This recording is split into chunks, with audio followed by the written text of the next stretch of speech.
announce that I'll be seeking support from the people of the Sunshine Coast for a third term as their mayor.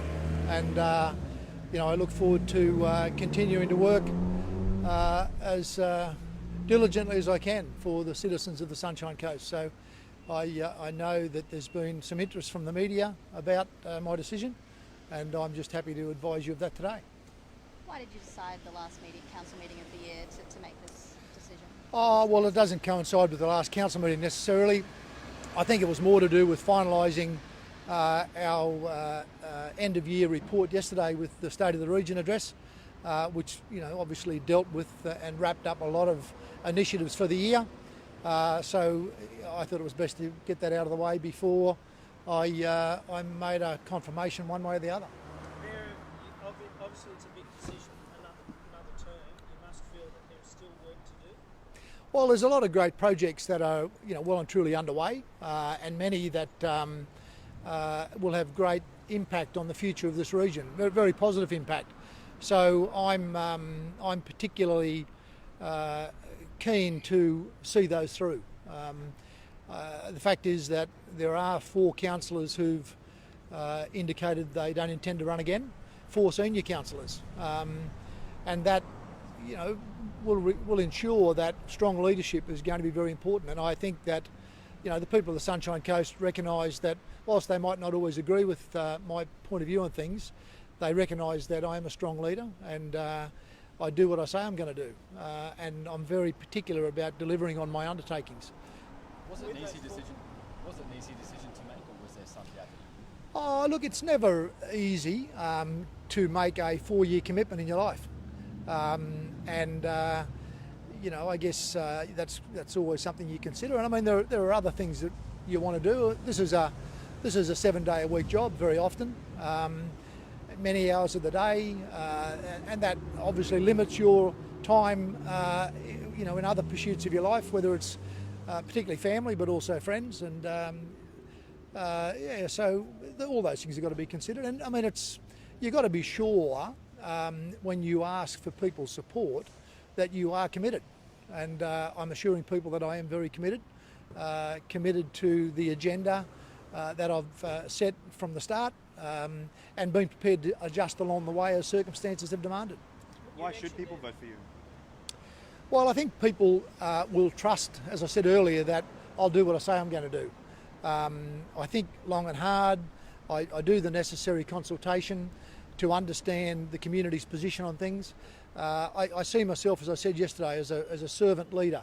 I'm here to serve the community, but I'm also here to lead the community. And leading can be a pretty lonely occupation, particularly when you've got challenging issues where there is great concern in the community.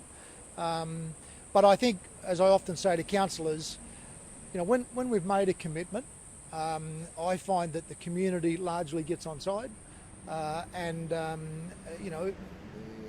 accepts that democracy is an important part of what we're all about, and we've made a decision, let's get on with it. You've had 2 terms in the job. For people who might not agree with some of the decisions you've taken at the time and maybe looking actively at another candidate, what would be your message to them?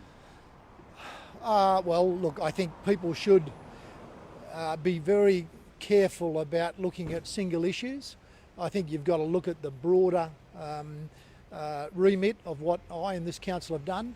I think if people go to my website in the very near future, they'll be able to see all of the commitments that I've undertaken, either completed or well and truly underway. And they cover a great variety of initiatives in the economy, in the environment, and in the community. So, I'm a proven deliverer. The projects you were talking about earlier that you want to see through, can you list off a few of those that you want to see? Well, of course, obviously the city centre development. A major infrastructure and investment program for council. Obviously the airport runway opening. The new City Hall, which will be discussed at the meeting later today. But also the work we've been doing in community. I want our residents to be happy and satisfied with the fact that their council looks after their needs on core issues of roads and waste, works with our water utility to deliver the best outcomes there. But it's also a council that, as we've recently or over the last couple of years, acknowledged, the criticality of having an empathetic approach to those in our community who are challenged by things like domestic violence, homelessness, drug and alcohol abuse, molestation, and these are critical things that council has demonstrated it's prepared to stand up for on behalf of our community who think those things are important. With the number of councillors stepping down, what's your message to the community? What should they be looking for with people that do want to put their hands up as a roll-on council? I think people should be mindful of single issue councillors, people who have got a particular drum to beat. At the end of the day, you've got to be able to get another 5 hands in support to carry any motion in council. So people who come with a particular issue that they wish to focus on, I think that people should be mindful of them. I think you should look at well-balanced people who are capable of dealing with the synergy of economy, community and environment, which is the lenses that this council, the last 2 terms that I've led, have looked through in terms of our delivery. And you've got to accept that sometimes the decisions you make will be opposed by some in the community because they may have a vested interest or they may feel as though they're going to lose something. But you can't avoid those difficult decisions. Otherwise it'd be mayhem. Has this been smooth sailing with your councillors, and have you been supported by them over this term? Oh, look, I've been very happy with the support of council, and I've always been very happy to acknowledge council and councillors for their commitment and their dedication and indeed their courage from time to time. That doesn't mean we always agree. In fact, there are plenty of examples where we disagree.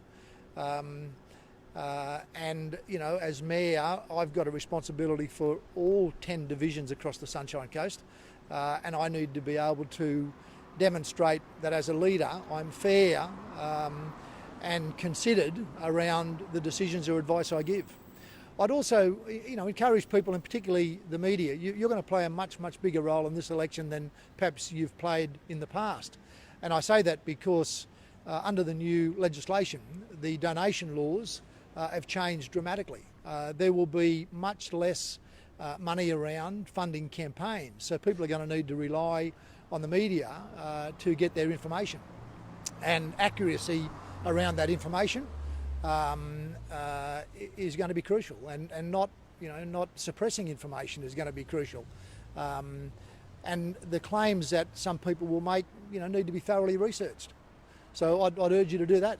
Mayor, obviously when people come up with counter proposals to perhaps what council has been doing, or they might want to make a change, how important is that the financial and economic ramifications of what somebody is proposing ahead of the election is actually tested, so that people casting their vote know that what is being promised could be delivered or is in fact feasible?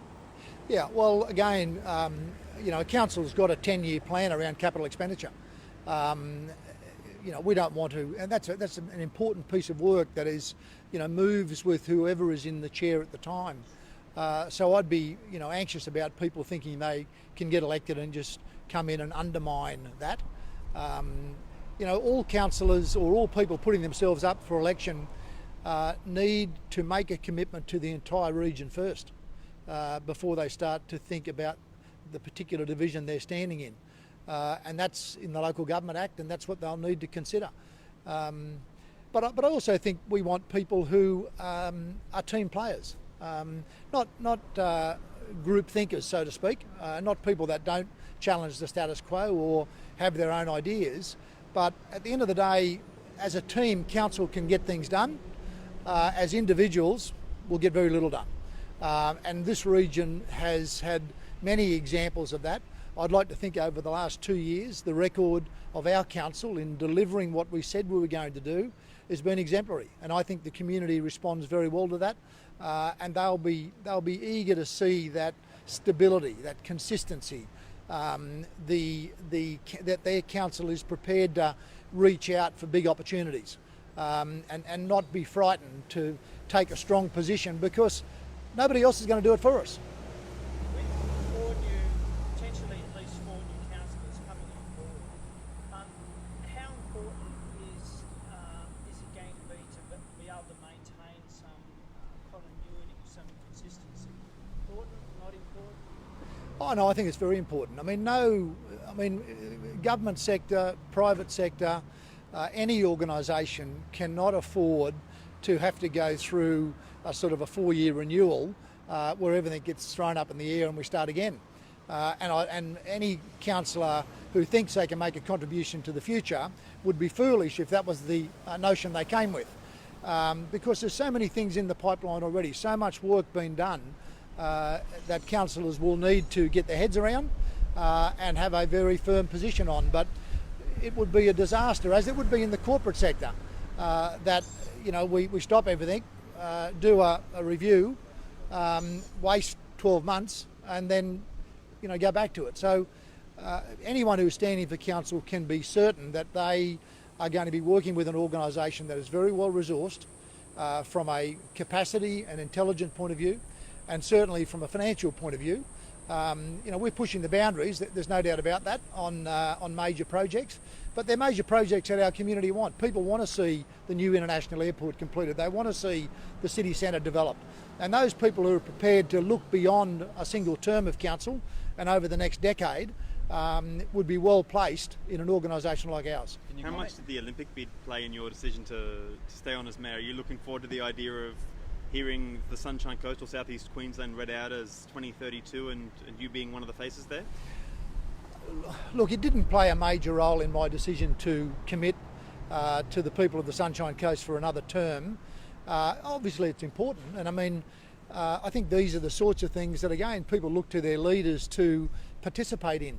I'm very proud to take on that role. It's a lot of extra work and a lot of extra responsibility and a lot of extra negotiating as the only sort of independent, with the other members of the group being of all political stripes. But I think I'm a voice of reason. I've got a record that demonstrates I can get things done, and generally I think people like working with me. So I'm happy to do my bit. Ultimately, I'll be gone long before 2032 comes around.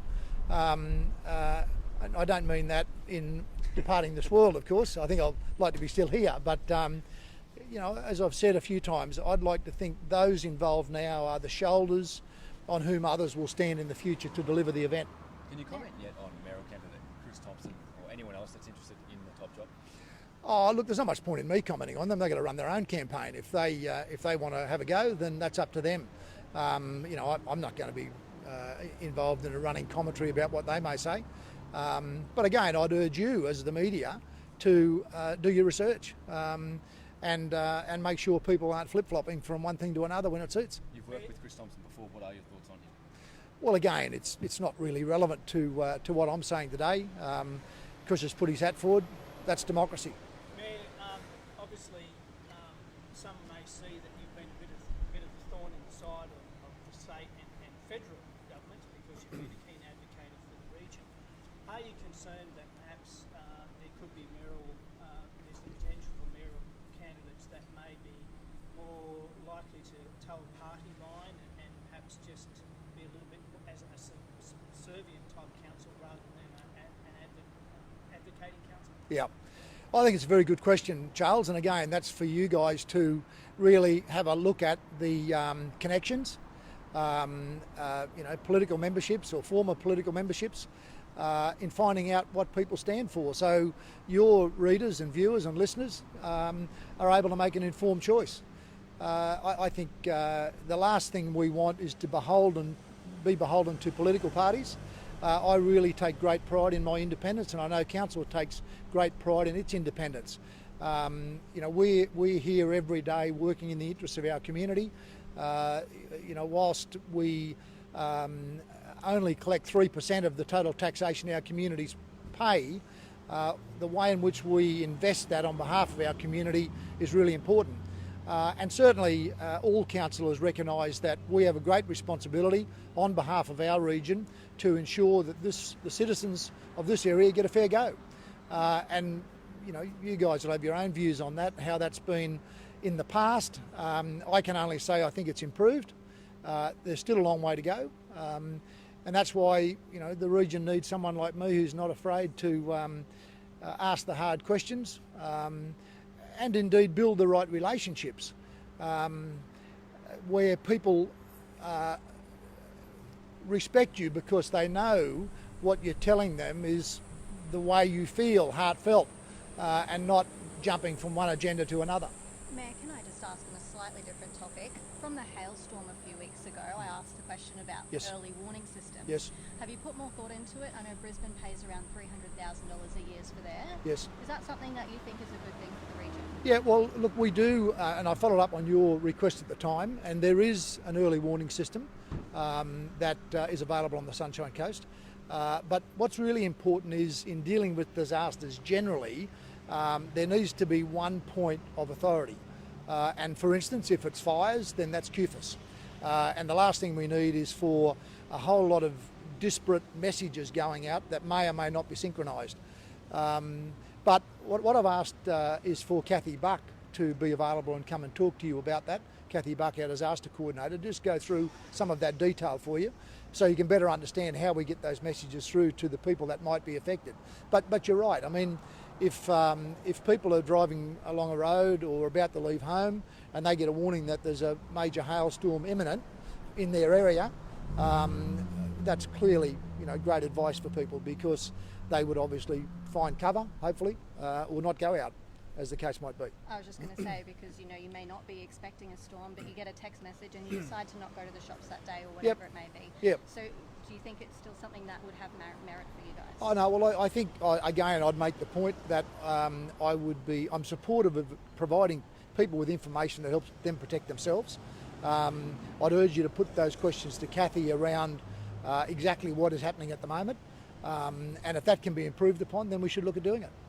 Mayor, sorry to ask you to repeat yourself. I imagine you've already touched on the big pineapple announcement. The big pineapple announcement, I haven't said anything yet. I spoke in the chamber. I'm very happy that there was strong support from council for the big pineapple. I congratulate the applicant on the work they've done, on our staff on the work they've done, and I made the point that the big pineapple is iconic to the Sunshine Coast. Just like big data will be iconic in the future, and the link between those around agriculture, tourism, digital technology is quite profound, and I think the two can harmoniously be located on the Sunshine Coast. Can I ask, in your role, again, sorry, different topic, but with LGAQ, I mean, we've obviously seen the conviction, or the looming sentencing of Frank Pardon from Noosa Council. He was able to serve, and I believe he's still serving as councillor until he's sentenced, likely tomorrow. Will you, with the LGAQ, be making moves and putting pressure on the state government to change those laws so that when someone is convicted, when someone is accused or facing trial of a serious crime, that they can be stood down from council? Look, we've already done that. We did that back when that legislation change was being considered, because we felt that we needed to have a fair system in place. So I would urge you to put your questions to the Minister as to why he took no action at the time, despite our urgings that it be anyone who was charged with an indictable offence would be removed from office. Because we heard from Noosa Mayor yesterday talking about, that it is likely that Frank Pardon would have gone to events where young people would have been present. That's part of the role of being a councillor. Meanwhile, he was committed to stand trial. That's a ridiculous situation, isn't it? Look, because the sentencing hasn't occurred yet, and I'm cautious about what's going through the courts, I don't really want to comment on some of those things. I think you should be asking the Minister why he did not intervene when the opportunity was there to take appropriate action to ensure that what you just outlined couldn't happen. But he's yet to be sentenced, so he's still serving as councillor even despite being found guilty of an indictable offence. And in general, what do you think of that situation? Well, as I said to you yesterday, there are people who have been fired from their jobs as councillors, because they didn't get their register of interest accurate. So I'll let you draw your own conclusion about where you think the greater crime is. Thank you. Yeah, thanks very much. We're going to get going. Thank you so much. All done? Thank you. Thanks everybody. Thank you. All the best. Good on.